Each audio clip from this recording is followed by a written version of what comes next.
우리가 신학교나 신대원에서 조직신학, 내세론, 종말론 배울 때 어쨌거나 현존하는 신학교에서는 무천년이 됐기 때문에 그거를 다 공부를 해요. 또 유명한 신학자라든가 목회자들이 거기에 많이 지지를 하고 있기 때문에요. 그렇게 한번 딱 공부를 하고 나면 그 후로 졸업하고 나서 계시록을 연구를 하지 않고 있어도 항상 자기 안에 그냥 무천년이다 이렇게 아예 그냥 인식이 딱 자리 잡고 있는 거죠. 그러니까 신학을 공부하고 조직신학 내세를 공부하면서 무천년을 배우신 분들은 전천년이라고 하는 것이 인정이 안 되는 거예요. 근데 오히려 신학을 공부하지 않고 성경을 그대로 보신 분은 천년왕국이 존재해야 된다는 걸 인정하는 요거예요, 조금. 그래서 신학자들과 이런 부분들을 우리가 무시하는 것이 아니라 우리들은 성경을 갖고 함께 얘기를 나누자라고 하는 거죠. 내가 갖고 있는 그런 편익점과 또 그동안 내가 학습해온 그런 지식의 영역들을 묶여 있지 말고 말씀을 통해서 한번 보자.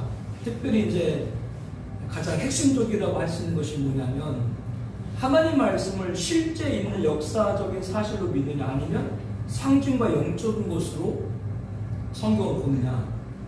여러분에게 수없이 말씀드렸어요. 창세기는 창조의 책이거든요. 천지창조가 상징이에요, 실제예요. 천지창조를 상징으로 보시는 분은 아무도 없죠.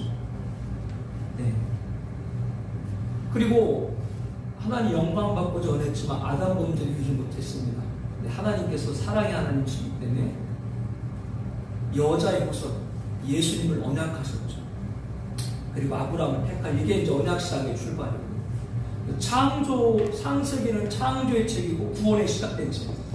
여자의 후손. 그리고 신약에 와서 그 예언된 여자의 후손이 인간의 몸을 입고 있다는 것이 예수님, 하나님이시 인간의 몸을 입고 그분께서 아담 범죄로 인간에게 죽음의 문제를 십자가 대속으로 우리에게 영생을 허락하셨고 다시 오신다고 했거든요. 그 말씀이 바로 계시록입니다. 요한계시록은 정말 십자가의 완성, 구원의 최종입니다. 그러면 창세기의 창조가 사실이든 계시록의 종말도 사실인 거예요. 근데 다 상징으로 보잖아요. 계시록에 나와 있는 여러 가지 종말에 관한 계시들, 또 여러 가지 숫자로 되어져 있는 그런 계시들, 그리고 이 지구의 완멸을 묘사하고 표현하고 있는 그런 용어들 아예 다 무시해버리고 그냥 오늘날 신앙생활의 교훈 정도로 찾는. 그러니까 딱 무천년에 갖고 있는 상징 영적인 해석을 갖고 있는 분들은 아무리 계시록을 봐도 자기가 그 선입견 안에 있지 않은 한은, 선입견에 벗어나지 않는 한은 계시록을 사실 그대로 말씀이 아니라 전부 다 그냥 상징으로 돌려버리고 실제 계시가 묻히고 그로 인해서 한국교회의 재림의 신앙이 어둡게 되어지고 계시록을 목사님들이 증거하지 않게 되어지고 그를 통해 가지고 성도님들이 이단 사이비 계시록 왜곡하는 집단에 빠지게 되는, 우리 눈으로 지금 보고 있잖아요. 코로나 팬데믹. 아까 우리 그 목사님도 설교했습니다만 그런 전염병, 또 대지진, 대형 산불, 지금 미국 같은 경우에 토네이도로 벌써 100여 명이 넘게 사망을 했죠. 러시아는 지금 우크라이나 2014년에 크림반도 빼갖고 지금은 다시 또 병력 집결해가지고 내년에 침공할지 모른다. 왜냐하면 소련이 해체되고 여러 나라로 독립했잖아요. 주변에 있는 우크라이나, 뭐 벨루루스, 뭐 조지아, 우리가 잘 아는 그런 여러 나라로 독립을 했는데 원래 미국하고 소련하고 맺은 그런 계약 중에 하나가 뭐냐면 과거에 동독, 독일이 서독 나눴잖아요. 나중에 그 합해졌잖아요. 동독과 서독이 합하면서 그때 뭐라고 미국하고 소련하고 뭐냐고 그 서로 약속을 했냐면 동독의 서독하고 통일하는 대신 나토 있죠, 나토. 북대서양 조약기구. 그러니까 냉전 시대에 소련의 침공, 소련의 전부 그 동유럽에 있는 폴란드라든가 체코라든가 슬로바키아 전부 다 그 공산화시키니까 거기에 대항하기 위해서 미국 주도로 영국, 프랑스 같은 유럽 국가들이 그 막교자 나토라고 하는 그 집단을 그 체제를, 방어 체제를 만들었거든요. 그러니까 동독이 무너지고 서독하고 습수 통일이 되면서 소련이 그거 요구했거든요.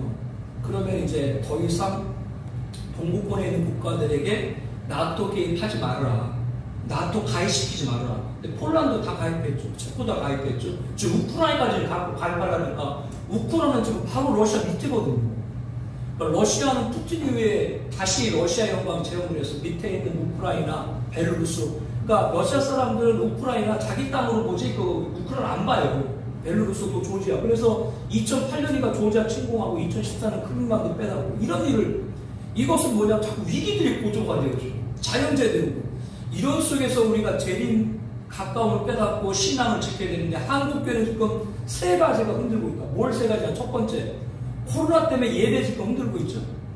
완전히 흔들고 있죠. 지금 2년 가까이 됐는데 예배 지금 회복이 됐나요? 오히려 고착화가 돼. 교회 나오지 않고 그냥 가정에서 예배 드린다. 고착화가 되고 예배 흔들고 있죠. 두 번째, 동성애자. 동성애자로 대변되는 성소수자, 차별금지. 이거를 지금 하나님 창조에서 지금 흔들고 있죠. 교회 목사님들도 지금 동의하잖아요. 목사님들 가운데도 지지하잖아요. 뭐 인권 존중한다. 세 번째로는 배교. 예수님의 구원자가 있다. 종교 다원주의거든요. 이 세 가지가 지금 한국을 막 흔들고 있다. 이거를 보고 깨어서 주오심이 가까움을 알고 오직 하나님에게만 소망을 두고 믿음을 지켜야 되는데 방금 말한 그런 것들과 자꾸 타협하려고 그러고. 제가 오늘 김 목사님 설교한 거 내가 인용해서 말을 하려고 하는데 김 목사님이 그런 표현을 했어요. 지금 교회에서 하고 있는 게 사람의 지혜냐 하나님의 지혜냐. 목사님들은 누가 다른 목사님 설교하면 안 들어요. 이렇게 조용하세요. 저 다른 목사님 설교를 들으면 그 설교 듣고 설교가 10표도 나오고 100표도 나오고 막 그래요. 그랬거든요. 지금 뭐 방역 뭐 대체한다, 뭐 QR코드 뭐 한다, 지금 뭐 방역 패스라 그래서 접종 안 하면 지금 출입 못 하게 되죠. 그러니까 뭐 교회도 뭐 한다. 이것이 도대체 뭐냐? 김 목사님 설교할 때 뭐 이게 사람의 지혜가 하나님의 지혜라고 말했거든요. 그러면서 비유를 들으셨잖아요. 하나님이 애국 재앙을 내릴 때 그까짓 거 뭐 맥귀가 창궐해도 하루아침에 동풍으로 다 그냥 다 쓸어버리고 개구리도 그냥 하루아침에 다 없애버렸는데 하나님의 지혜를 구하면 코로나 무슨 뭐 마지막 그 그리스도 알파부터 시작해가지고 마지막 뭐 오메까지 간다? 그런 쓸데없는 말 하지 말고 주님 앞에 무릎 꿇으면 하나님의 코로나가 한 방 해결된다. 그렇게 말씀했잖아요. 다 잃어버렸죠, 듣고도. 그거거든요. 그럼 교회가 무릎을 꿇어야 되는데 자꾸 사람의 지혜로 뭐 방역이니까 이거 조치하고 뭐 예배 성도님들 나와야 되니까 안 나오고 나한테 교회에서 뭐 조치하고 이런 것만 신경 쓰는 게 뭐냐? 이전 목사의 결론은 뭐냐? 종말론 안 하기 때문에 그렇다. 네, 이전 목사 결론일 겁니다. 마지막이라고 하는 걸 아예 영도도 안 둬. 그러니까 지금 이런 일이 벌어지고 있다는 거예요. 그래서 아까도 말씀했지만 신대원이나 신학교 가서 무천년 대세기 때문에 거기에 딱 흐름 한번 인식 한번 딱 자리 잡고 있는 분들은 계시록을 앞만 봐도 눈이 안 열립니다. 2000년 교회 시대, 유대인들은 2000년 교회 시대를 모릅니다. 하나님의 눈은 어둡게 있거든요. 아직도 그들은 예수님 안 믿습니다. 교회는 뭐가 없다 그랬어요? 7년 종말 시대 어둡습니다. 지금 근접해 있거든요. 모든 게. 우리가 한번 부정을 해도 지금 방역 패스 말씀드렸던 것처럼 어디 가거나 접종 안 하면 지금 다 제한시킵니다. 지난 주일날 영락교에서 우리 청년이 결혼했거든요. 참석을 제가 기도했어요. 그날 이제 본당에서 예식을 했는데 방역 접종 안 한 사람들 있죠. 전부 2층으로 다 보내버려요. 아예 본당 들어주도 못하게 해버려요. 교회에서도 그렇게 돼. 이런 모든 걸 보려면 앞으로 이제 우리들의 모든 일곱이 통제 사회로 간다는 그런 예고편이거든요. 그러니까 내가 원하지 않아도 그렇게 되는 거예요. 종말에 이것이 어떻게 간다고 그랬어요. 이제는 종말의 마지막 때 되면 우리 몸에 생체 이식전체를 집어넣어가지고 그를 통해서 방금 말한 외적으로는 뭐 생활과 이런 게 편리하다고 말하지만 그거를 받는 순간 그 사람의 모든 통제는 중앙에서 이루어지게 된다. 이게 짐승적으로 가고 있는 모습들이거든요. 암만 짐승이 상징이다, 적도 상징이다라고 얘기해도 눈으로 이런 일이 벌어지고 있는데 그래서 한국교회 목사님도 말씀, 기도에는 강해요. 무릎 꿇고 기도하는 거 좋으시고 말씀 설교 잘하시는데 한국교회 목사님들 시대 속에 나타난 역사 우리가 살아가는 역사도 누구 주권 안에 있어요? 하나님 주권 안에 있는 걸 믿는다면 그 역사 가운데 일하시는 하나님의 손길을 봐야 될 줄로 믿습니다. 지금 때가 어느 때인가? 한국교회에서 이 약해. 말씀 기도는 굉장히 강하신데 시대를 보고 그 시대에 맞는 주님 말씀한 대로 충성되고 지혜로정에 대해서 때를 따라 양식을 먹이라. 인자가 올 때 그자가 복이 있다 라고 말한 그건 약한 거예요. 그래서 아까 정준 목사님 오셔가지고 얘기하시고 내년 2월, 3월에 다시 오시는데 지금 대형 집회를 하기는 좀 무리가 있잖아요. 저는 하고 싶어도 우리 지난번에도 우리가 호텔 빌려서 했는데 그래서 정준모 목사님이 이제 총회장이시고 또 신학자시니까 정준모 목사와 이전 목사의 만남. 그래서 이제 타이틀은 교회가 신천지에는 굉장히 교회들이 민감하잖아요. 그래서 신천지가 말하는 계시록과 정통 계시록이 뭔가 이런 주제로 유튜브 방송을 한번 만들자. 한 뭐 20대, 10대. 우리가 한 번 모임을 가지면 시간이 뭐 4시간, 5시간 모이잖아요. 5시간짜리 다 하면 유튜브 안 보잖아요. 5시간의 주제로 다 자르는 거지. 그러니까 정준 목사님 질문하고 난 답변하는 이런 식으로 한번 만들자. 그렇게 지금 의견이 모아졌는데 하나님의 인도하심 있을 수 있도록 내년 2월에 오시고 3월까지 2달 계시는데 그래서 총회장까지 역임하신 분이시기 때문에 하나님에서 제가 줄을 쓰려고 하는 것이 아니라 하나님이 또 종말의 그런 도구로 거룩한 도구로 그 목사님을 사용하셔서 그런 일들을 좀 펼칠 수 있도록 그렇게 여러분들이 같이 기도해 주시기 바랍니다. 자, 오늘 우리가 18장, 19장 공부한다고 했습니다. 우리 교재 151쪽, 작은 두루마리 151쪽 비세요. 제 61차, 63차, 제 63차 파루샤 아카데미 오신 여러분들 환영합니다. 오늘은 삽경 18장 함께 공부하겠습니다. 지난 시간에 17장 우리가 공부하면서 짐승, 적그리스도 정체와 그자를 종교적으로 도와줄 큰 음료에 관해서 함께 말씀을 배웠습니다. 큰 음료는 여러분에게 뭘로 비유해서 말씀드렸어요? 종교 유행이에요. 계시록을 보게 되면 교회를 무너뜨리는 배교의 세력이 첫 번째는 13장, 계시록 13장에 나와 있는 11절에 보게 되면 땅에서 올라오는 짐승, 거짓 선자입니다. 이 장은 모든 종교를 통합하는 그런 인물이에요. 단일 인격체예요. 딱 한 사람입니다. 이 거짓 선자를 통해서 모든 종교가 하나 되어지는 일을 주도적으로 행하고 그리고 그자와 함께 이 거짓 선자와 함께 큰 음료는 뭐냐면 종교 유행으로 종교 통합본부로 보시면 됩니다. 그래서 이것이 우리가 17장 지난 시간에 공부한 대로 나와 있는데 큰 음료, 많은 물이 앉은 큰 음료, 많은 물에 모든 종교를 통합하는 걸 말하거든요. 그리고 붉은 빛 짐승, 붉은 빛 짐승 적그리스도인데 그자에 올라탔다 라고 하는 건 적그리스도와 함께하는 것이고 땅의 임금, 세상의 권력, 땅의 상인, 세상의 경제, 이 권력과 경제도 함께 이 음료, 종교 유행과 움직이는 걸 보게 됩니다. 그리고 계시록 2장에 보게 되면은 그 두 아들에게 쭉쭉쭉 말하면서 이세벨이 등장하는데 그 이세벨이 내 종들을 가르쳐 깨어 행음하게 하고 우상의 제물을 먹게 한다. 그러니까 마지막 때 배교하는데 크게 세 가지. 첫 번째 뭐예요? 거짓 선자. 그리고 큰 음료, 종교유행. 그리고 세 번째 뭐예요? 거기에 미혹된 종들. 계시록 2장에 보게 되면 이 음료에 미혹된 종에 관해서 뭐라고 말하냐면 그가 내 종들이라면 누구 종이에요? 하나님의 종들이니까 교회에서 나오는 거예요. 목사님들. 이렇게 거짓 선자, 큰 음료, 종교유행 본부 그리고 거기에 미혹된 바로 종교 지도자, 교회 나원 이렇게 이들이 바로 교회를 미혹하게 하고 교회를 배교화시키는 자입니다.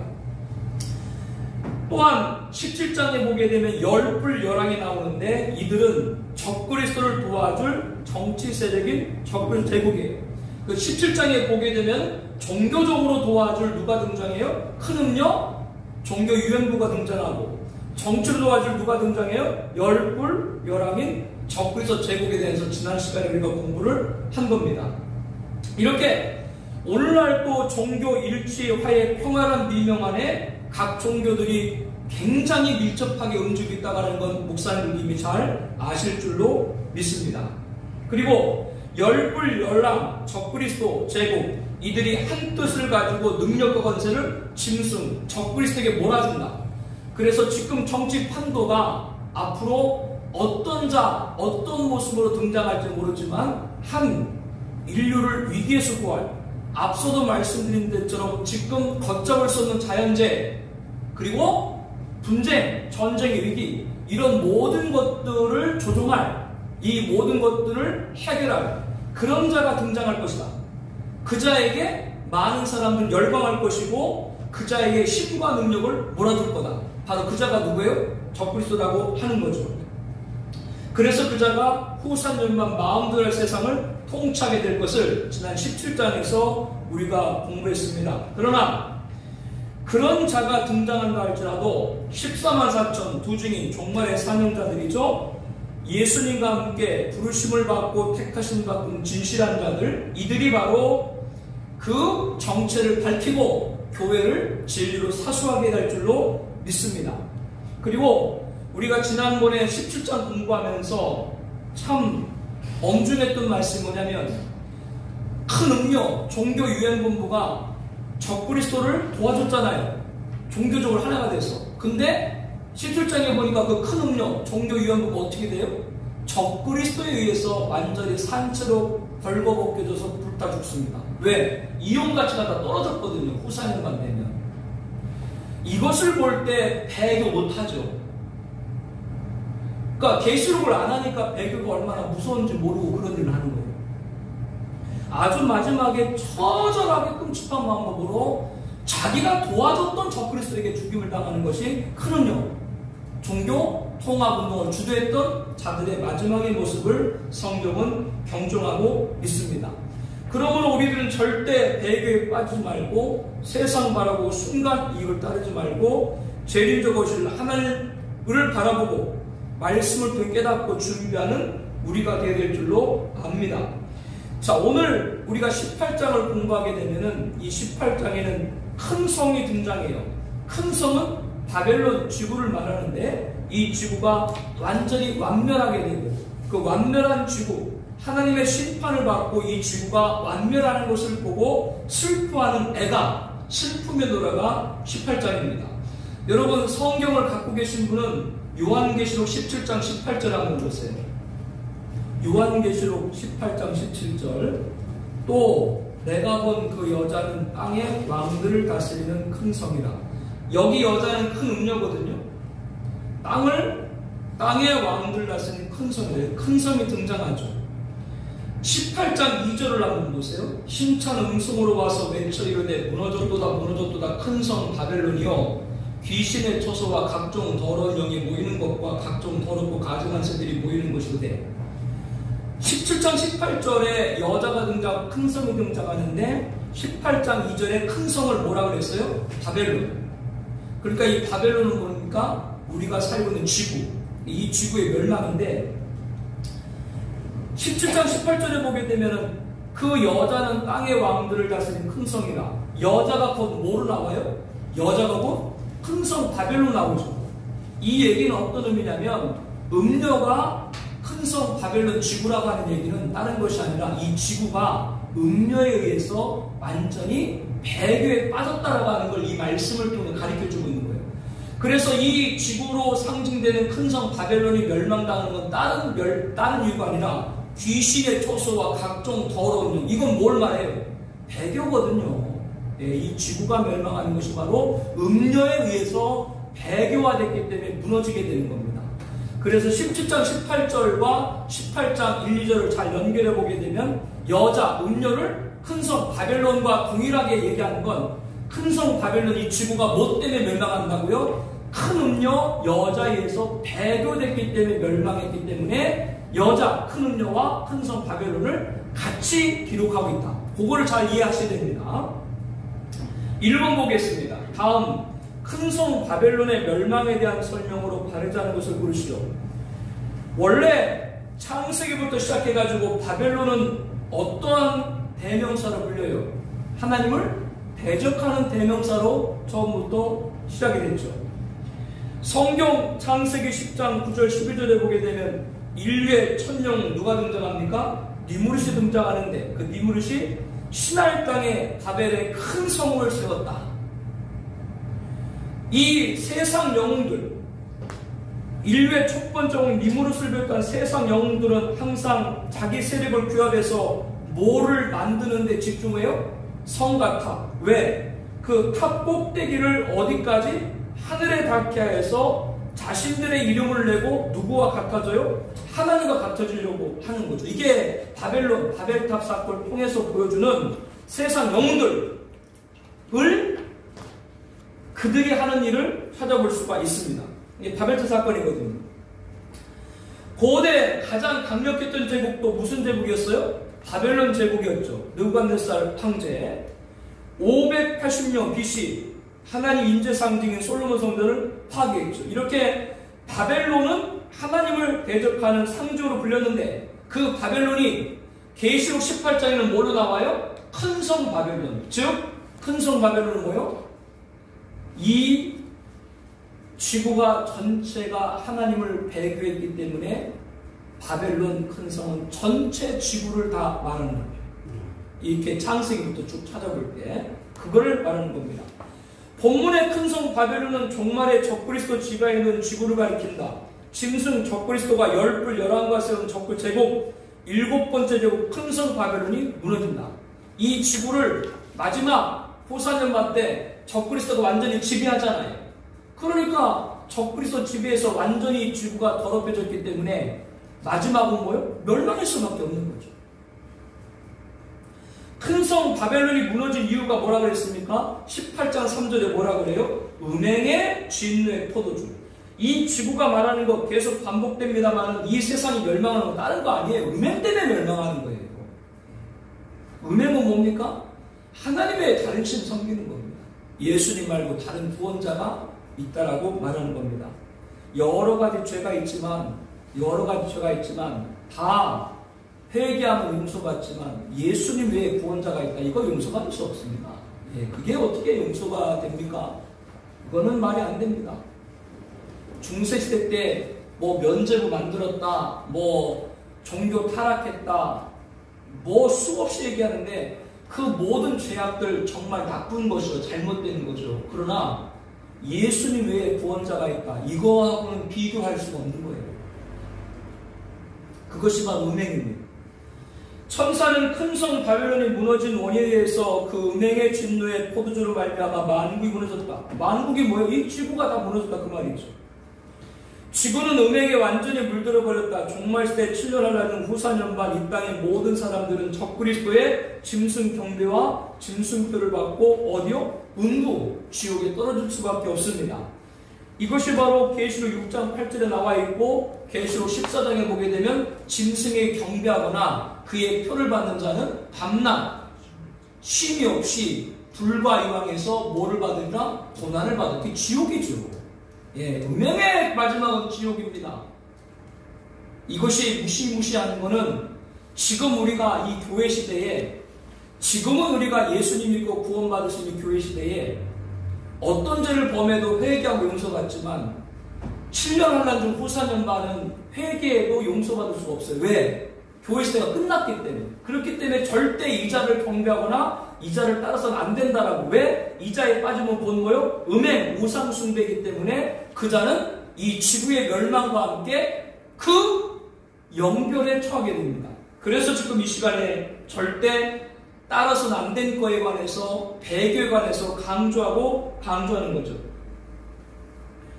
큰 성 바벨론 이 지구는 하나도 남김없이 무너져 내립니다.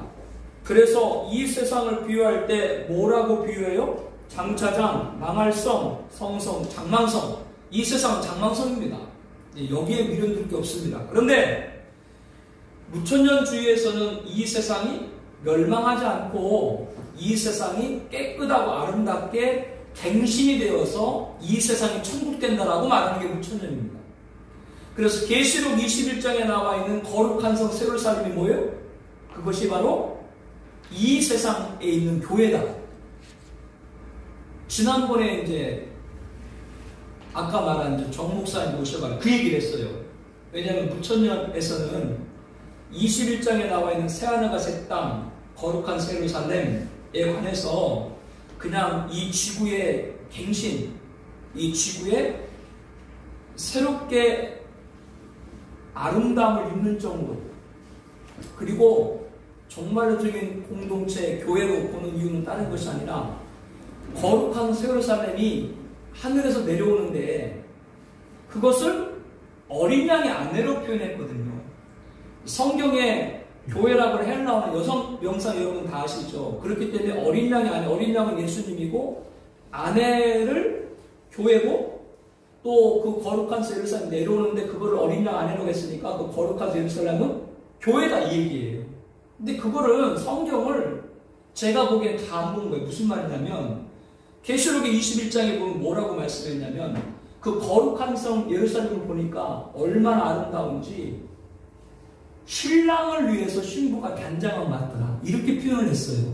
그러니까 사도 요한이 보기에 너무나도 그 나라가 아름다운데 인간의 말로 표현할 거는 가장 아름다운 표현이 뭐예요? 신랑을 맞이하는 신부로 표현하는 것이 가장 이 세상의 용어로 아름다운 거예요.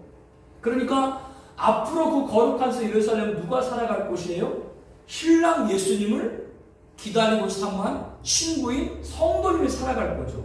그러니까 성도님이 살아갈 곳이 거룩한 성 예루살렘이고 그 성은 뭐와 같이 신랑을 위해 단장한 신부 모습같이 비유했기 때문에 어린 양의 아내라고 말한 것인데 그거를 무천에서 뭐라 그래요? 그냥 교회로 본다. 그러니까 누구의 설명이 더 성경적에 부합하는가? 그건 여러분 각각이 정하세요. 그리고 지금 우리가 살고 있는 세상이 지금 표현대로 장망성이라고 말씀을 여러분에게 드렸는데 멸망받을 수밖에 없다. 왜? 음행죄로 인해서 말씀을 드렸는데 여러분이 생각하기에 앞으로 우리가 살아갈 영원한 나라가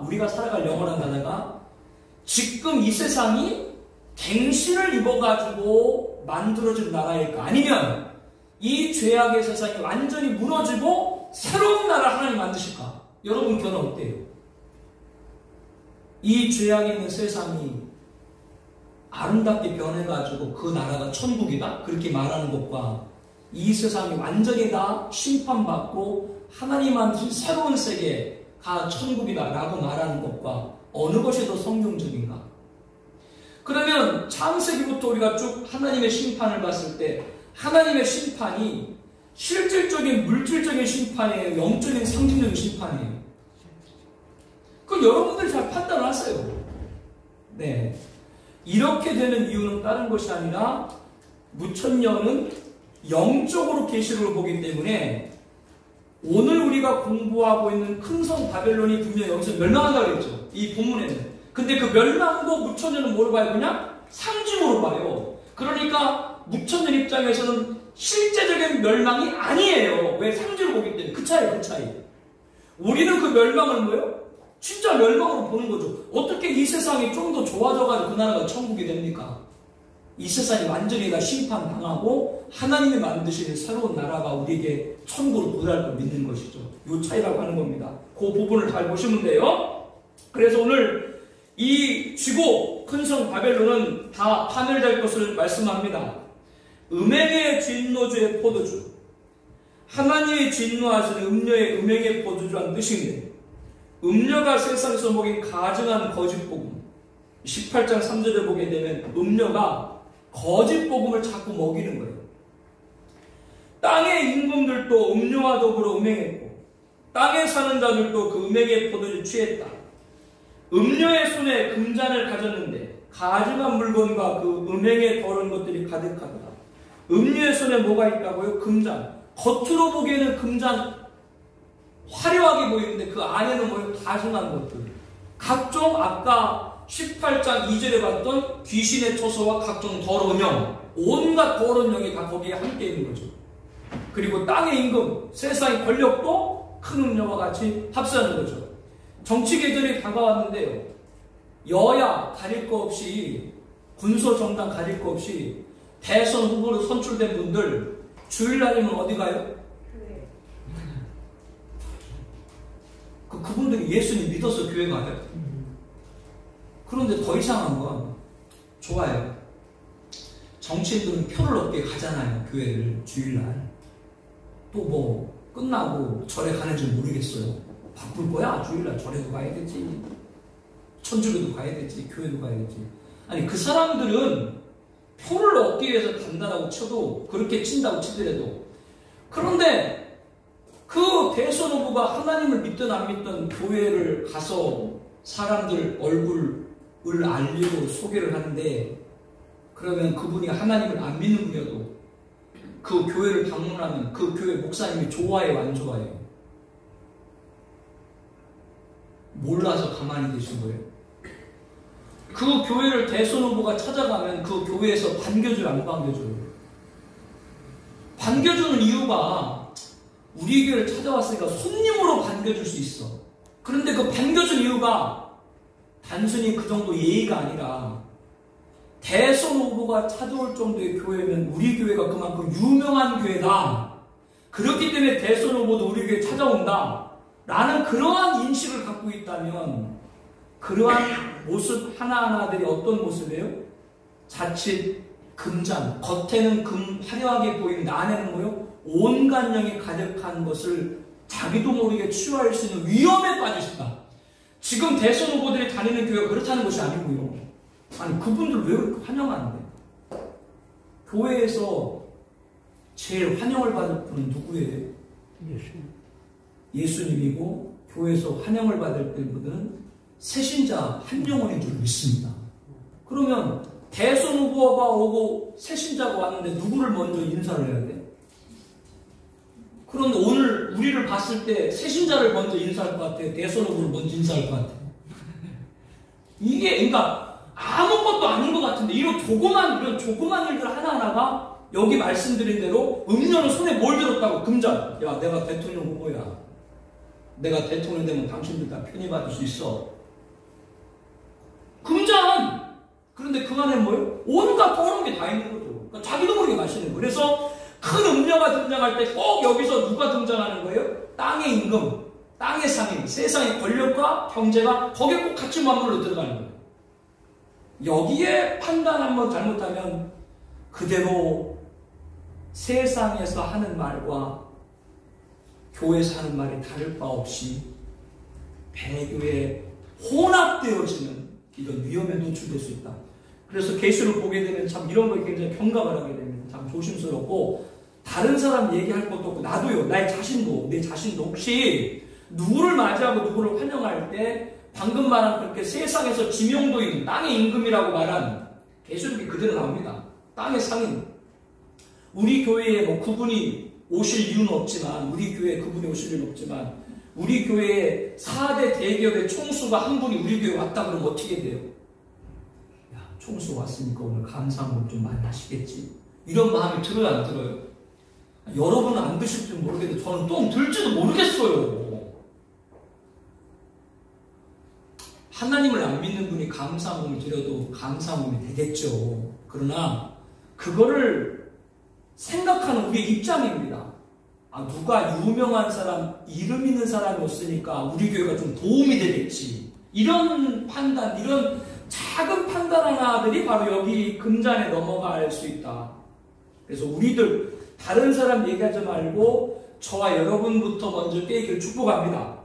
그래서 음료는 17장 1절 15절 앞서서 봤습니다만 특별히 뭐요? 교회를 배교시키고 모든 종교를 통합하게 하고 음료는 교회 안에 있는 성도를 미혹해서 진리를 벗어버리게 합니다. 방금 제가 드렸던 예화들, 그런 예화들이 바로 진리, 예수를 잃어버리게 하는 그런 일들의 한 예화가 되는 것이죠. 우리는 분명히 믿습니다. 요한복음 14장 6절 우리 함께 말씀 읽습니다. 내가 곧 길이요 진리요 생명이니 나로 말미암은 자 누구는 아버지께로 올 자가 없다. 우리들의 길은 한 분 예수님밖에 없는 줄로 믿습니다. 근데 음료는 뭐요? 예수님의 하나님의 아들심을 부인하죠. 공정의 탄생 인정하지 않죠. 성경 보호를 받아지 않죠. 그 정 목사님 와서 얘기하면서 미국서 신학교에서 강의하시니까 미국 신학 또 미국 교회에 있는 이야기를 잠깐 나눴어요. 미국에 있는 여러 신학교들이 있는데 그 신학교들 가운데 성경 무엇을, 즉 성경은 하나님의 말씀이다 라고 믿는 신학교가 몇 개가 될 것 같아요? 10개면 한 교회도 한 학교도 안 됩니다. 어디 성경이 무슨 하나님 말씀이야? 아직도 그런 원시인이 있어. 이렇게 얘기합니다. 예수님이 구원자다? 무슨 예수님이 구원자야? 사람 가운데 하나님을 잘 믿었던, 돈을 보였던 사람이 이렇게 얘기합니다. 돈을 인정하지 않습니다.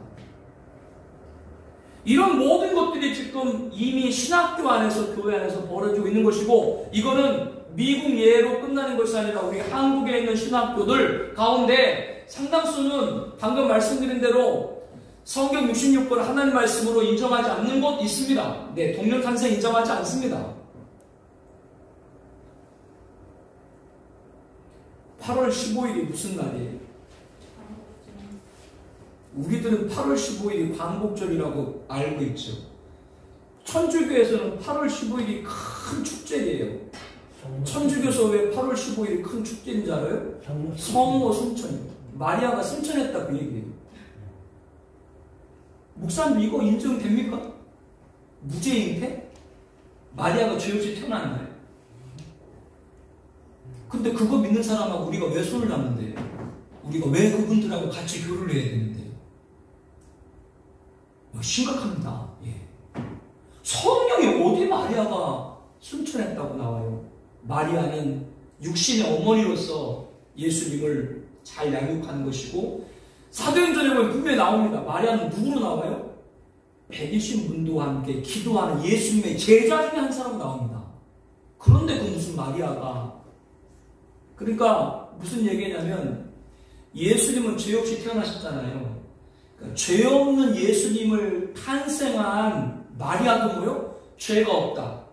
그게 듣기는 참 맞는 얘기 같은데 그 얘기야말로 인간적인 논리 얘기죠.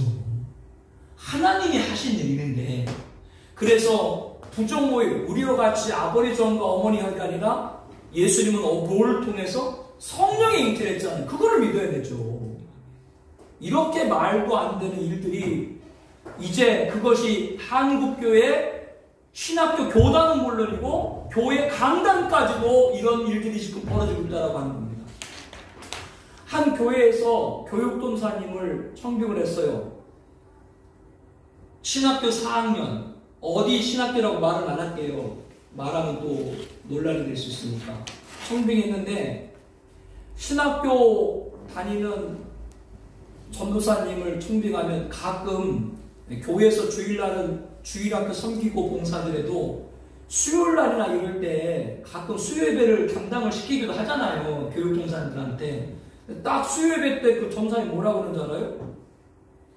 예수님께서 동정녀에게 탄생했다는 설이 있습니다. 이렇게 설교를 해.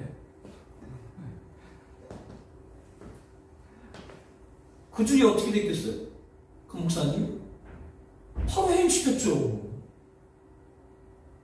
이게 지금 우리에게 있는 일이에요. 지금 여기 가까이에 제가 교제하고 있는 목사님, 교회까지 잘 졌는데, 그 신학교는 우리가 알기로, 그 신학교는 보수적인 신학교로 제가 알고 있거든요. 거기 출신인데, 거기 출신을 데려와서 했는데, 설교했는데 뭐라고 설교하냐면, 믿음으로만 구원받는 것이 아니라, 우리들이 행위, 그 사람의 행위를 통해서 구원받는 사람의 모습이 결정된다. 이런 식으로 설교를 또 하는 거예요. 그러니까 이게 성도님들이 막 혼돈이 되고 있는 거죠. 구원받은 것과 구원받은 자의 삶.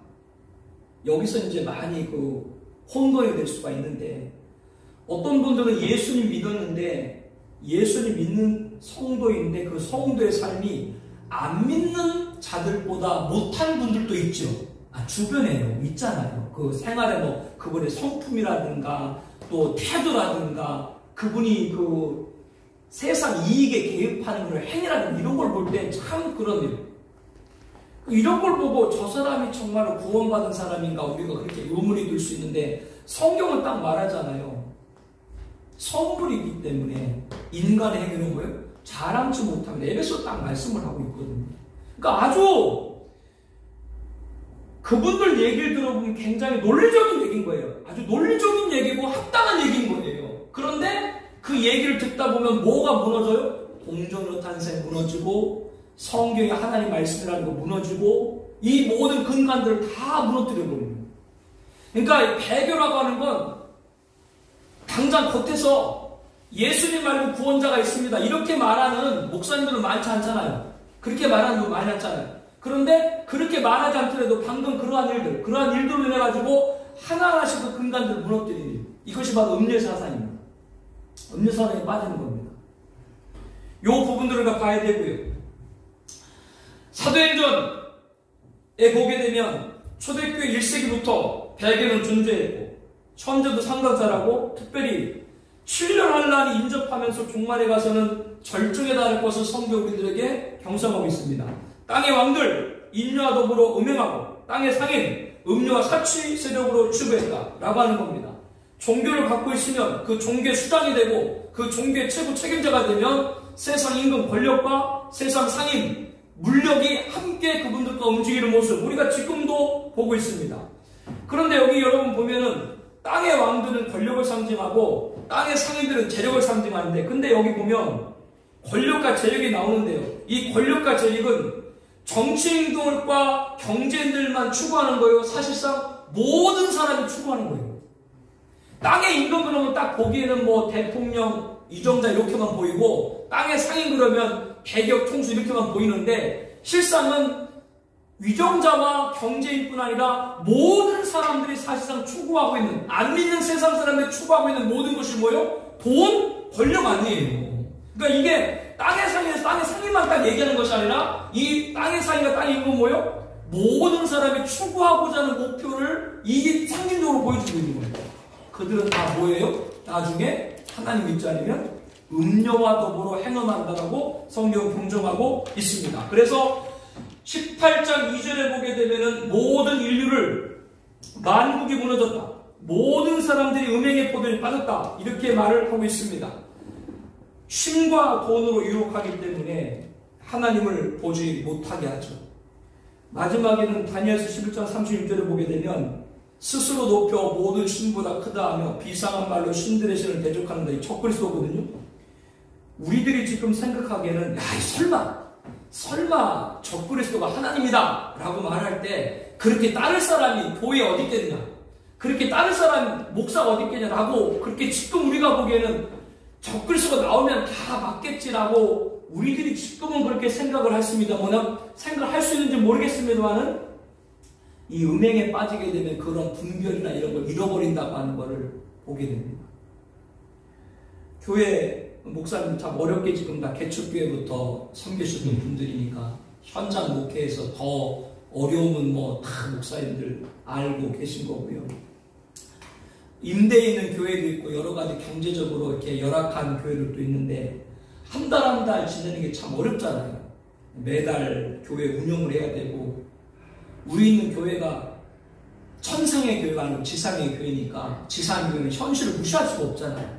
이런 부분들에 정말 우리가 정신 차리지 않으면 이게 이런데 진짜 미혹된다는 게 남의 일이 아니겠구나 라고 하는 위기의식을 우리가 다 갖게 될 것이고, 그러나 중요한 건 그 위기의식이라도 가지면 좋아요.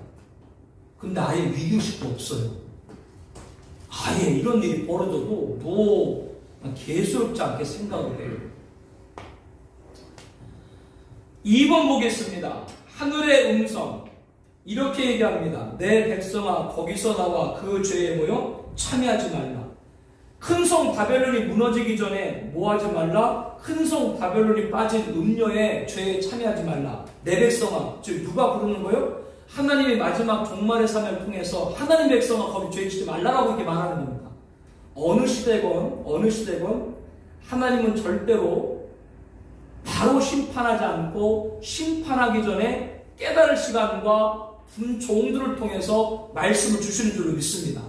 안 듣는 게 문제죠. 하나님은 절대로 먼저 말씀해주고 준비하도록 하지 심판을 먼저 이루시는 분 아닙니다. 그러니까 말하잖아요. 내 백성 거기서 나와라. 죄짓지 말라. 음행의 포도주를 마시면 큰 성 바벨론과 멸망이다. 분명히 이 말이죠.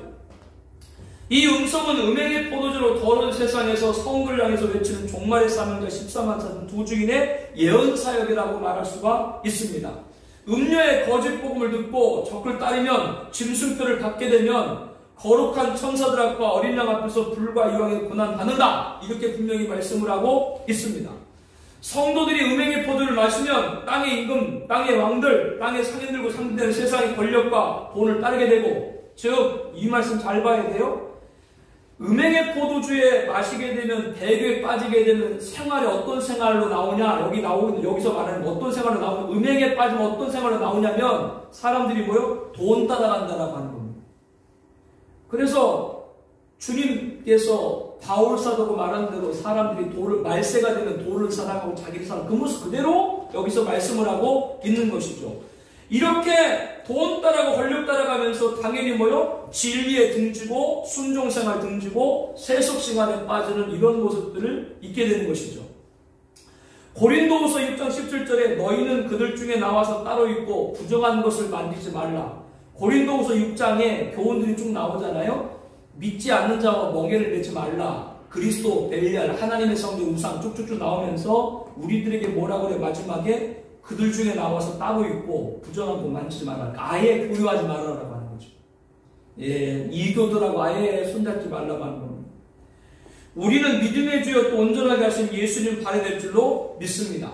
지금 한국 교회를 대표하는 여러 연합기관들이 있는데 목사님들이 신문이나 매스컴 통해서 잘 보셨을 거예요. 그런 여러 연합기관들이 하는 일들 가운데 하나가 뭐냐면 일치기 때문에 심지어는 정통교회에서 이단과 사입이라고 그렇게 판정된 단체들과도 가입을 시키려고 하고 있죠, 지금. 한국계 연합단체들에서요. 그게 이제 정치거든요. 그러니까 진리의 잣대라고 하는 것이 지금 무너지고 그냥 자기들 좋은 대로 필요한 대로 하는 일들. 바로 이것이 바로 뭐예요? 주님께서 그렇기 때문에 그들 중에 나와서 따로 있고 부정하고 만지지 말라 이렇게 말씀합니다. 하늘의 음성 두 번째는 뭐냐면 그 죄에 참여하지 말라라고 말합니다. 예수님에 대한 믿음을 저버리고 음료 포도주에 취하고 적을 따르면 그 죄는 씻길 길이 없다. 아까도 말씀했습니다. 후 4년만 되면 은혜 시대가 끝나기 때문에 그때는 회개해도 안 돼요. 그때는 후 4년만 때는요. 영멸이에요. 짐승표, 우상이. 하늘의 음성 세 번째는 그가 음료와 그 음행의 포도주에 취한 자가 받을 재앙을 받지 말라라고 말합니다.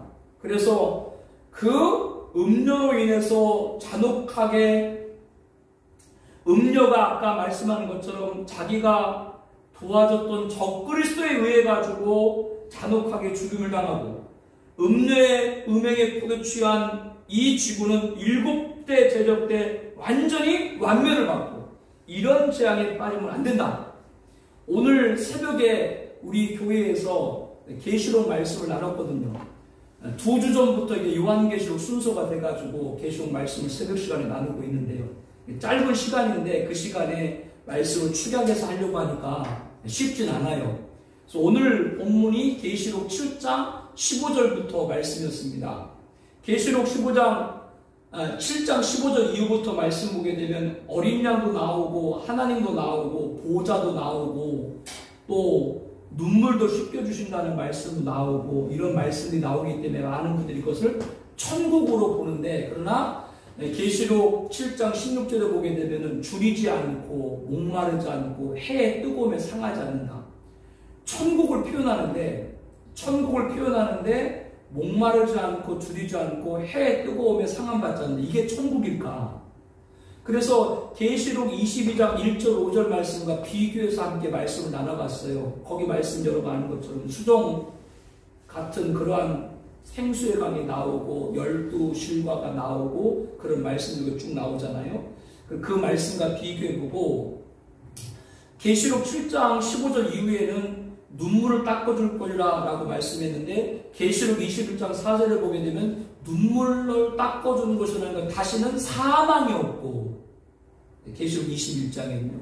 그러니까 비교가 되죠. 그래서 7장에 15절부터 나와 있는 건 천국에 대한 표현이 아니고 큰 환란, 종말 때 신앙을 지킨 성도들이 후 4년만 지금 우리가 봤던 고사년반 짐승의 잔혹한 통치와 핵전쟁과 이런 위기로부터 마태복음에 주님 말씀한 대로 그날을 감하지 않으면 구원받을 자가 없다. 택한 자를 감하다. 그 감함을 받는 것이 예비초고, 여기 말씀 지구가 완멸될 때, 완전히 이 지구가 7번째 대접으로 완멸될 때, 대접으로 완멸될 때, 그때 뭐요? 예비초에 있는 성도들을 휴거로 이끌어서 바로 공중휴거, 이것이 바로 감하는 것이다. 이렇게 이제 설명을 드렸는데요. 그래서 여기 말씀에 음녀에 빠지게 되면 결국 마지막엔 어떻게 돼요? 7째 대접 심판, 지구 완멸할 때, 이 세상이 완멸할 때 다 함께 멸망되기 때문에 너희들이 그 죄에 빠지지 말라. 이렇게 좀 경종하는 거거든요. 근데 여기서 무천년은 달라요. 뭐가 다르냐? 무천년 아까도 말했던 것처럼 심판을 말하는데 심판이 실제예요, 상징이에요. 무천년은 상징으로 보기 때문에 7째 대접 때 지구의 완멸이 나와도 그걸 완멸로 보지 않아요. 그냥 상징으로 봐버려요. 그러니까 사실 무천년은 휴거가 필요해, 필요 없어요. 무천 입장에서는. 그러니까 휴거 말 안 해요. 예수님의 재림, 지난번에 정 목사님하고도 얘기를 했어요. 정 박사님과 말씀 나눴는데, 재림 그냥 지금도 예수님께서는 우리 안에 계시죠. 우리 심령 안에 들어와 계시죠. 그렇기 때문에 지금 주님이 나와 동행하고 함께 하시는 것이 그것이면 됐지, 역사적, 우리 눈으로 보는 역사적으로 하늘에서 내려올 재림할 이유가 별로 없어요. 그러니까 교리적인 재림이지 역사적 재림은 인정을 잘 안 해요. 차이가 굉장히 큰 겁니다. 우리는 왜 예수님이 재림해야 돼요? 당연하죠. 왜요? 왜 오늘 우리들이 헐벗고 굶주리면서 주님의 일을 하고, 왜 오늘 악인들은 오늘 득세하는가? 의인들은 슬픔에 눈물을 흘리는가? 왜 오늘 또 의인들은 눈물을 흘려야 되고 울어야 되고, 악인들은 왜 오늘 또 득세하는가? 그 최종의 심판을 예수님 재림할 때 이룰 줄로 믿습니다. 그러니까 예수님 재림할 때 오늘 우리들의 믿음이 확인될 줄로 믿습니다. 그러니까 그날을 소망하는 건데 재림이 없나? 뭐 지금 우리 안에 예수님이 있으면 됐지, 이렇게 끝내버린다? 역사적 재림이 있지 않고는 우리들의 믿음도 확인될 것도, 의인이 보응받고 악인이 심판받는, 그리고 모든 구원이 완성되는 날도 주 재림이 임할 줄로 믿습니다.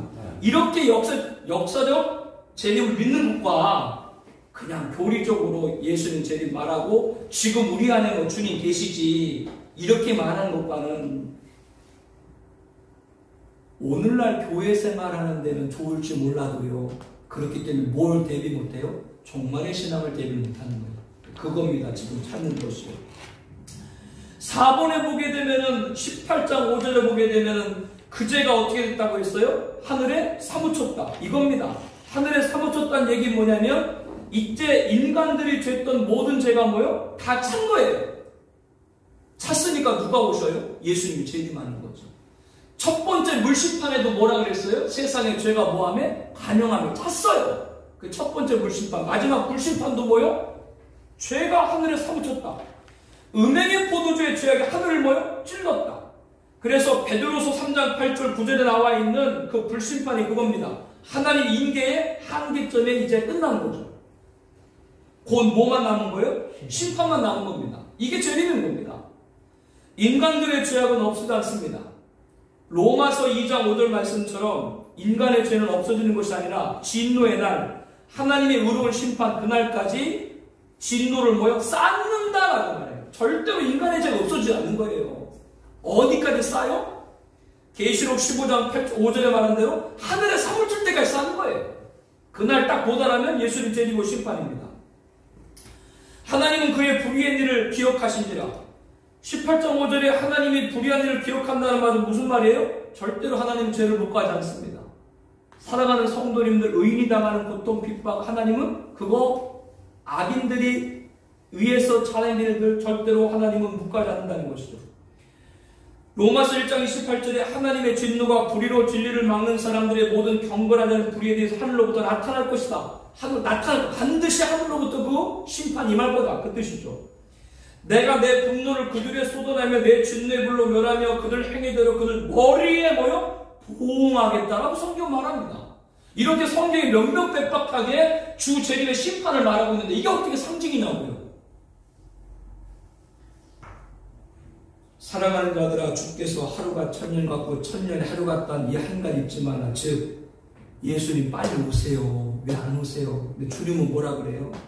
천년이 하루 같고 하루가 천년 같다. 하나님의 시간이거든요. 기다려라. 그래서 계시록 6장에 보게 되면 순교자들이 말하잖아요.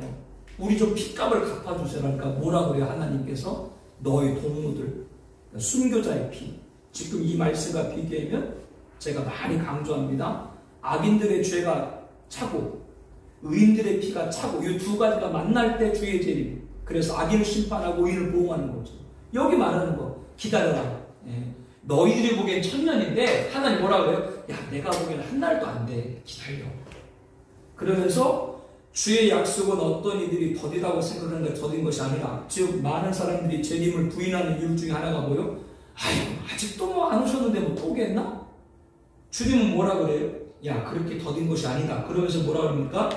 오직 주께서는 너희를 대하여 오래 참으사 아무도 멸망하지 아니하고 다 회개에 이르기를 원한다. 즉 하나님의 인내가 끝나면 심판이기 때문에 그 인내에 끝나는 심판 이르기 전에 너희들이 빨리 회개하기를 바란다. 이게 지금 우리들이 할 일이거든. 열심히 복음을 증거해서, 특별히 오늘도 말씀했습니다. 우리가 증거하는 복음은 영원한 복음이거든요. 제발 재림도 전하셔야 돼요. 그래서 금주에 나와 있는 말씀의 종말 계시를 나눌 때 제가 설교문을 드린 이유 중에 하나가, 목사님들 저보다 설교는 다 잘하시잖아요. 근데 그 설교문을 드린 이유가 다른 것이 아니라 똑같은 설교를 하고 설교 인용을 하고 예화를 하더라도 계시록에 나와 있는 그 인용 구조를 좀 많이 인용을 해서 성도님들이 계시록 굉장히 좀 가깝게 갈 수 있는 그런 노력들을 좀 많이 가져야 되지, 계시록에 대한 언급 한 번도 안 하고 갑자기 계시록 강의하려면 어려워져요. 그래서 여러분에게 나눠드린 지금 계시록이 교재에 있죠. 이것도 작년에 이미 다 교회에서 설교를 한 겁니다. 그 설교한 거를 교재로 만든 거고. 그래서 하나님이 은혜 주시면 지금 사도행전 강의를 하고 있는데요. 내년에 혹은 뭐 내후년에 지금 강의 한 번 더 하려고 해요. 그래서 강의를 하는데 교회에서 11시 예배 때 강의를 했거든요. 근데 하나님이 은혜 주시면 이 계시록 강의를 주일날 3시든 아니면 주일날 7시든 해서 우리 성도님들도 성도님들이고 종말 계시의 말씀을 듣고 싶은 분들을 함께 좀 모아서 말씀을 나누는. 왜냐면 시중에 조심해야 될 게 뭐냐면요, 시중에 요한 계시록의 책이 많아요. 없는 게 아니거든요. 계시록 주석도 많고 강의도 많고, 저도 갖고 있는 게 한 100권이 넘거든요. 그러니까 주변에 보면 뭐 계시록 강의든 주석이든 뭐든 많이 있는데 한 200여 권, 제가 파악하는 200여 권이 있는 걸로 알고 있는데, 제가 하나 궁금해요. 뭐가 궁금하냐면, 자기가 섬기는 교회에서 요한계시록을 본문으로 설교한 거, 그 설교한 거를 설교집과 내는 것과 책상 위에 앉아가지고 공부해가지고 설교집 내는 거 어떤 차이가 있는지 아시죠? 직접 목사님이 자기 교회의 성도들에게 하나님 말씀으로 전한 계시록 말씀하고 그냥 책상에 앉아가지고 연구해서 계시록 강의를 내는 건 그건 큰 차이입니다. 그건 큰 차이입니다. 그래서 저도 꼭 원칙이 성도님에게 전한 말씀을 꼭 낸다, 이게 원칙을 갖고 있기 때문에요. 기존은 같겠죠. 계시록에 저는 이미 이제 오랫동안 계시록 연구했기 때문에 원칙과 기존은 같겠지만, 그래도 설교하는 내용을 처음 한다는 마음 갖고 또 준비하고 기도하면서 하고, 이렇게 지금 하려고 기도 중에 있습니다. 그래서 오늘 우리들은 하나님이 인내하고 있다. 어느 인내예요? 심판의 진노가 쌓인 그날까지 한 영혼도 멸망하지 않게 해서 인내하는 그때이기 때문에 우리들에게 주어진 이 하나님의 인내의 시간에 열심히 초림과 재림의 복음을 증거해야 되는데, 제발 또 부탁하는데요. 한국교회는 2000년 전 오신 고난자, 구원자로 오신 예수님은 너무나도 많이 강조하는데, 앞으로 다시 오실 심판자고 승리자로 오실 예수님은 전하지 않아요. 지난번에 영락교회에서 우리 형제 결혼식 했다고 했잖아요. 당연히 그러니까 영락교회 담임 목사님이 설교를 했어요. 거기 담임 목사님 잘 안 하거든요, 진례를. 제가 설교했어요. 제가 기도했어요. 제가 기도했는데 그 기도 문의 마지막이 뭐겠어요? 어떻게 제가 기도 마무리했겠어요? 유일한 구원자 예수 다시 오실 날 만왕의 왕 예수님의 이름으로 기도합니다. 저 기도하는 그 말을 꼭 넣어요. 그러니까 제림의 메시지를 꼭 넣어요. 기도하더라도 맞춤을 하더라도 똑같이 예수님의 이름으로 기도합니다라고 기도할 때도 유일한 구원자 2000년에 오신 예수님 그리고 다시 오실 만왕의 왕으로 다시 오실 예수님 그 이름으로 기도합니다. 기도만 할 때도 꼭 넣어요. 이 부분들의 자세가 별거 아닌 것 같아도 우리들이 고백하는 말 한마디 신앙의 고백들이 나 자신도 듣는 성도님들에게도 재림의 신앙을 사모하는 그런 동기부여가 될 줄로 믿습니다. 그러니까 말부터 자주 하셔야 돼요. 네, 자주 증거해야 돼요. 그러다 보면 나도 재림의 신앙을 자꾸 사로잡히게 됩니다. 이 부분입니다. 5번 그가 준 대로 그에게 주고 그 행위대로 각절을 갚아주고 그가 섞은 잔에도 각절에 섞고 그에게 주다. 그러니까 하나님께서 이 모든 죄악 주도한 자들 있죠. 음료에 이 음행을 주도한 자들 있죠. 그들에게 엄중한 더 주리라 엄중하게 심판받는 거예요. 이 음행에 빠지게 한 자들 주도한 자 주도 종교 다원주의 주도 세력들 있죠. 그 사람은 더 심판한다 그 얘기입니다. 예수님께서 오셔서 심판하시는데 불신자들은 둘째 사망에 떨어지는데 둘째 사망 지옥이거든요. 근데 그 지옥에 떨어질 때도 분명한 건 떨어지는 건 떨어지는데 지옥에도 그들이 받는 고통에 차등이 있어요? 없어요? 없어요? 여러분 성경을 보게 되면요 둘째 사망에 빠지는 자에 관해서 쭉 이렇게 열거를 하고 있는데 그 둘째 사망에 빠지는 사람에 관해서 열거를 쭉 하고 있는데요. 거기 말씀을 한번 우리가 보면 두려워하는 자들과 믿지 않은 자들과 흉악한 자들과 살인자들과 음행하는 자들과 점술가들과 우상숭배자들과 거짓말하는 자들 불과 유화 못하는 것을 던진 이것이 둘째 사망이다.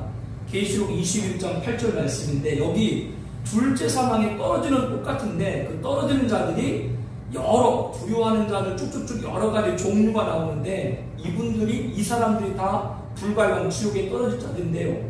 똑같은 둘째 사망 지옥에 떨어지는데 이들이 지옥에서 받는 형벌이 똑같을까요?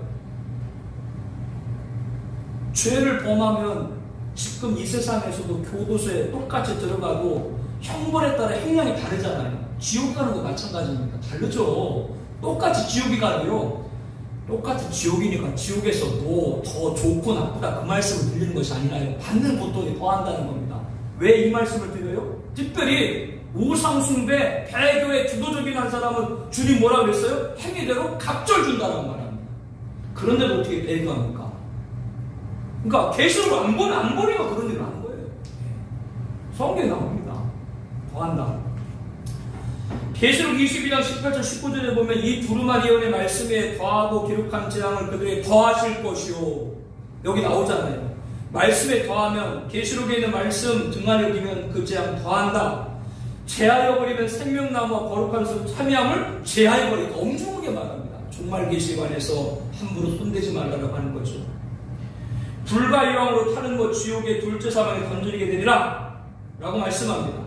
심판이 시작되면 자비는 없습니다. 끝입니다. 하나님은 인간의 죄가 간영할 때 최종 심판하십니다. 노아 시대도 죄가 간영할 때 심판이 했던 것처럼 롯의 시대도 뭐요? 거기에 성경에 보니까 이렇게 말하죠. 소돔과 고모라에 대한 부르짖음이 그 죄악이 심히 무거우니 하늘에서 심판이 됐습니다. 무겁다는 얘기 뭐 이미 다 탄 거예요. 종말의 세상은 이보다 앞서 말한 노아 홍수 때나 소돔과 고모라 때보다 우리가 살고 이 세상의 종말은 더 큰 죄가 쌓이고 쌓이겠죠. 그래서 오늘 성경의 18장에 뭐라고 말씀합니까? 이 죄가 하늘에 사무쳤다라고 성경은 우리들에게 말씀해주고 있습니다. 그때가 참 얼마 안 남았죠. 사무칠 때가 정말 얼마 남지 않았습니다. 3번에 다음 지구 완멸과 함께 멸망당하는 자들에 대한 설명으로 다르다는 걸 보듯이요. 여기 말씀하고 있습니다. 이것을 그 말씀한 이유는 뭐냐면요. 많은 분들이 계시록을 보다가 지금 18장에서 큰 성 바벨론 지구가 멸망한다 이렇게 말씀을 하고 있는데, 여기서 이제 뭐 가지고 문제가 생기냐면요, 우리들은 지구가 멸망한다는 걸 역사 그대로 믿잖아요. 그런데 불신자들은 죄송합니다. 무천년주의는 큰 성 바벨론 지구의 멸망을 상징으로 본다고 그랬죠. 그러니까 뭐라고 말하냐면, 계시록 19장에 예수님이 재림하시잖아요. 근데 재림한 예수님이 그 19장에 보게 되면 짐승 적그리스도하고 짐승을 경배하게 한 거짓 선지자하고 짐승을 도와준 세상 임금 열불 열왕, 세상 임금과 세상 임금 군대들, 그들이 심판하거든요. 그들을. 그러니까 여기서 착각을 해요. 뭘 착각하냐, 무천년주의는 19장은 예수님 재림으로 보거든요. 무천년도 19장 예수 재림을 보는데, 예수님 재림하면 심판받는 건 적그리스도와 거짓 선자와 세상 임금과 세상 임금들만 심판받는 거지, 나머지 불신자는 살아남는다라고 얘기합니다. 왜 그렇다고요? 큰 성 바벨론 지구의 완멸을 인정하지 않으니까 불신자도 예수님 재림 후에 뭐예요? 살아남는다. 그리고 그 불신자들도 어디로 가요? 천년왕국에 들어간다. 이 얘기가 여기서 나오는 거예요.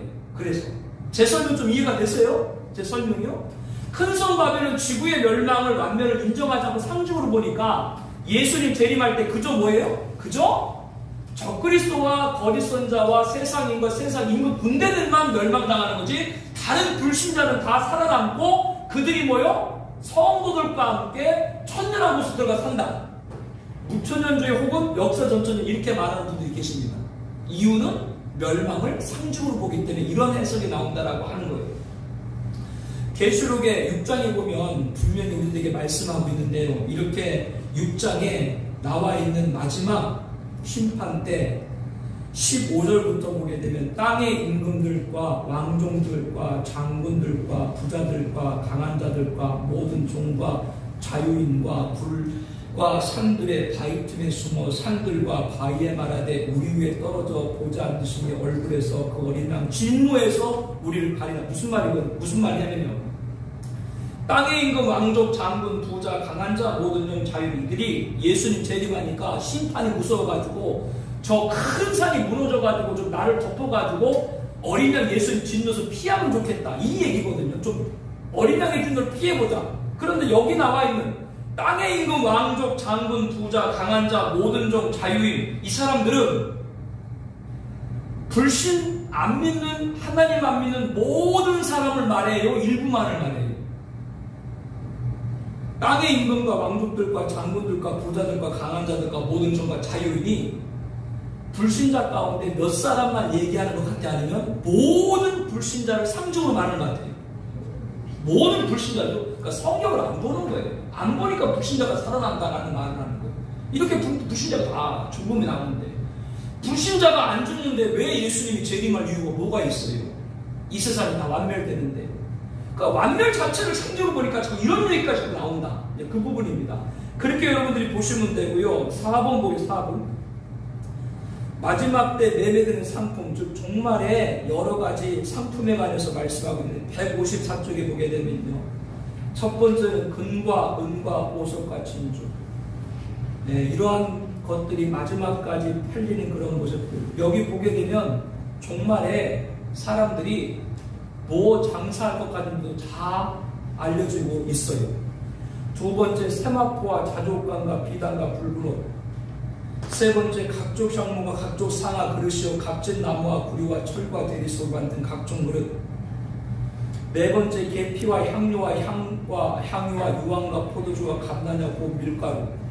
다섯 번째, 소와 양과 말과 수레와 종들과 사람의 영혼들. 자, 여기 각각의 해석들은 여러분들이 쭉 보시면 되고, 여기서 중요한 건 뭐냐면요, 여기 마지막 때 상품들이 쭉 기록이 되어 있는데, 뭐가 여기서 여러분 잘 찾아야 되냐면, 지구가 멸망하고 완멸되는데 사람들이 울어요.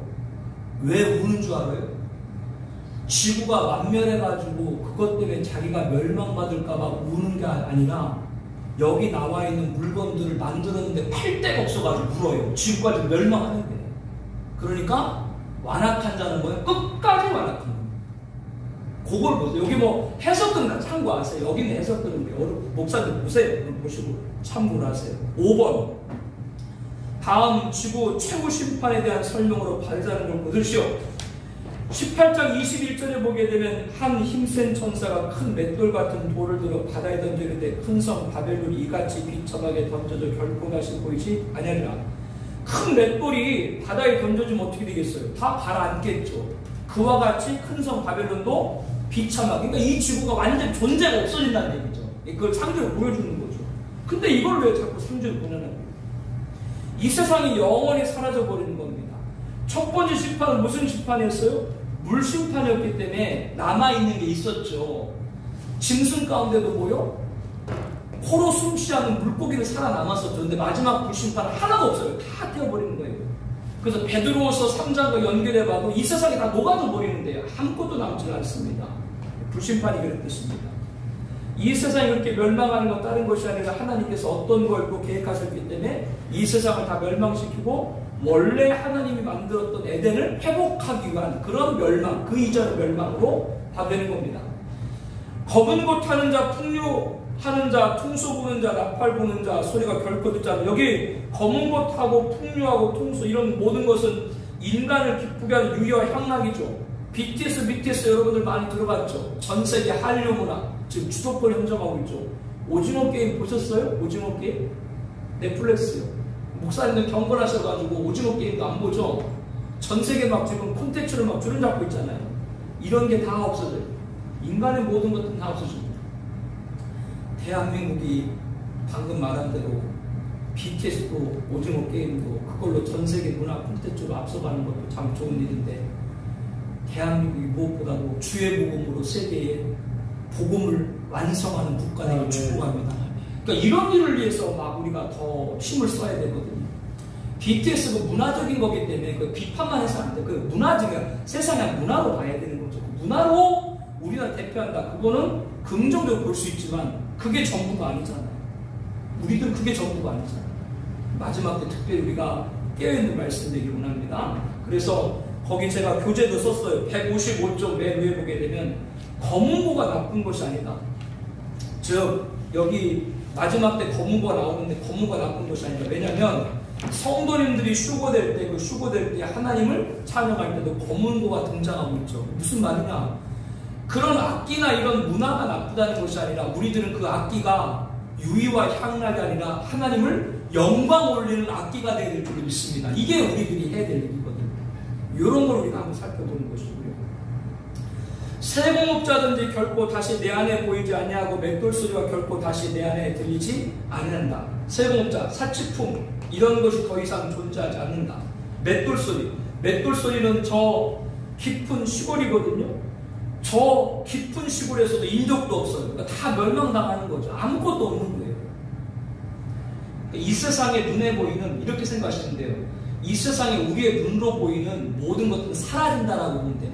모든 마천루가 됐든 어떤 그 대형 공상이 됐든 거대한 에베레 같은 산이 됐든 뭐가 됐든 우리 눈으로 보이는 건 다 없어진다. 그 모든 걸 지금 표현하고 있는 거예요. 그래서 23절에 보게 되면 등불의 빛이 결코 다시 내 안에 비치지 아니하고 신랑과 신부 음성이 결코 내게 다시 내 안에 들리지 아니한다. 신랑과 신부 음성이라는 건 이 세상에서 가장 아름다운 소리가 신랑과 신부 소리인데 그게 이제 더 이상 존재하지 않는 거죠. 끝난 거죠. 모든 선자과 각처를 다니는 성격들과 선원과 바다에서 일하는 자들에 통한다. 즉 세계를 다 연결하는 바다, 모든 세계끼리 연결하는 바다, 그 모든 것들이 이제 교통이 무너지고 바다를 통해 이루어지는 무역 이런 모든 것들이 중단된다. 그러니까 세계가 다 중단된다고 하는 겁니다. 코로나19 이후에 우리 직격탄 맞은 여러 업종 가운데 여러분들 아시는 것처럼 항공업 직격탄 맞았죠. 하늘길이 다 멈췄죠. 저 우리 눈으로 보고 있어요.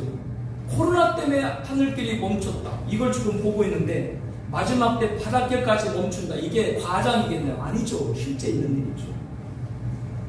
이런 일들이고요. 6번에 다음 가로 안에 알맞는 말을 넣고 오늘 공부를 마무리하시오.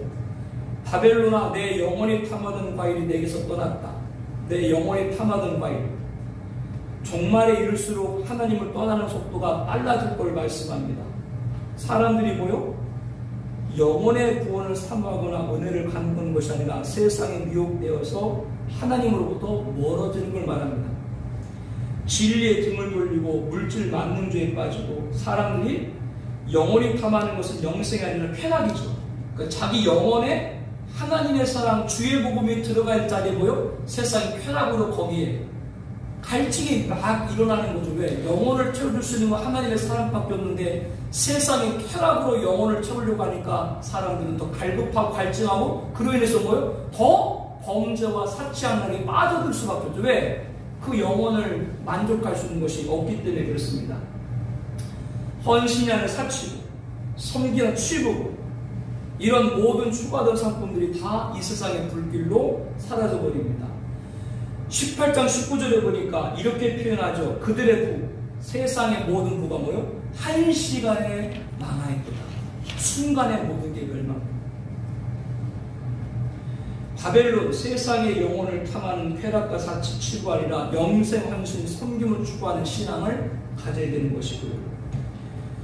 18장 20절에 보게 되면 하늘과 성도들과 사도들과 선자들아 그로 말미암아 즐거워하라. 하나님이 너희를 위하여 그에게 심판을 행하셨습니다. 아까 말씀드렸죠. 예수님의 재림하신 이유가 하나는 뭐요? 의인의 보응을 그날 이루는 거예요. 그러니까 마지막 날 뭐라고 말하는 거예요? 하늘과 성도들과 사도들과 선자들과 즐거워하라. 이날이 왔지 않니? 너희들이 이 세상에서 믿음을 지킨 이 결과를 보였지, 그런 말이죠. 땅의 왕들과 땅의 상인들, 그리고 그를 따랐던 모든 악인들과 이 지구 큰 성 바벨론 멸망당할게 우리에게 뭐요? 즐거워하라라고 말씀을 하고 있습니다. 종말에 하늘에서 즐거워하는 음성이 힘있게 울려날 것을 믿습니다. 하늘은 하나님 보좌 있는 24장로와 내생물과 천천만만의 천사들과 모든 피조물, 이들이 바로 이 찬양에 함께할 것이고, 사도들과 선자들은 주를 위해 순교한 첫째 부활자를 가리키는 것이고, 성도들은 뭐요? 예수님 재림할 때 공중 휴거된 이들을 말합니다. 이들이 다 즐거워하는 날, 모든 백성, 하나님의 백성이 즐거워하는 날이 막 이 날이죠. 지금은 모두가 즐거워하나요? 부분이지. 근데 모든 백성이 즐거워할 날이 이 날인 거예요. 세상에 멸망을 남는 건 뭐예요? 이 세상은 다 아까도 말했지만, 지금 살펴본 것처럼 다 말했지만 다 멸망하는데 뭐만 남아요? 18장 24절에 보니까 이렇게 말하죠. 선지자들과 성도들과 땅 위에서 죽임을 당한 모든 자의 피, 마지막에 이 세상에 남는 거고요. 거룩한 주의 백성의 피만 이 세상에 남았다. 이렇게 성경은 말하고 있습니다. 성도들과 사도들과 선자들 너희를 위하여 그에게 심판을 하셨다. 즉 하나님이 심판하시는데 그 심판이 뭐요? 우리들에게 너희를 위해서 심판하겠다. 너희들을 보응한다. 그래서 계시록 6장에 나와 있는 순교자들의 보응이, 신원이 이때 응답이 되는 거죠. 거기 그 말씀이고요. 156쪽에 이 예언하신 충성해야 될 순교자의 피가 다 찬 것입니다. 즉 계시록 6장에 나와 있는 순교자들이 우리 핏값을 갚아달라고 했을 때 조금 참아라, 기다리라고 했는데, 이제 이 종말 때 그 모든 피가 다 찼다라고 하는 걸 우리에게 보여주고 있습니다. 땅의 상인들, 땅의 왕들, 이 모든 악인, 큰성 바벨론 심판하면서 순교자의 핏값을 갚아주는 것이 바로 이 날이죠. 우리의 영혼은 바벨론 이 세상에 탐한 한 시간에 없어져 버릴 쾌락과 사치 취구가 아니라 영생과 헌신과 섬김이 있어야 된다. 즉 이 종말 계시를 나누면서도 지금 우리들의 신앙생활에 있어서 영생과 헌신과 섬김을 지금부터도 잘 쌓아나가야 마지막 날에 우리의 그 신앙이 주오심으로 확인되어지고 순교자의 피가 보응이 되어지고 악인들이 진멸하며 모든 성도가 즐거워하는 그날이 올 것이다. 그렇기 때문에 지금도 뭐요? 지금도 열심히 영생과 헌신과 섬김으로 우리가 감당해야 된다. 그러니까 지금 교회 생활을 그렇게 연결을 해주는 것이죠. 이렇게 연결을 해주는 것이죠. 그렇게 여러분들 보시면 되고요.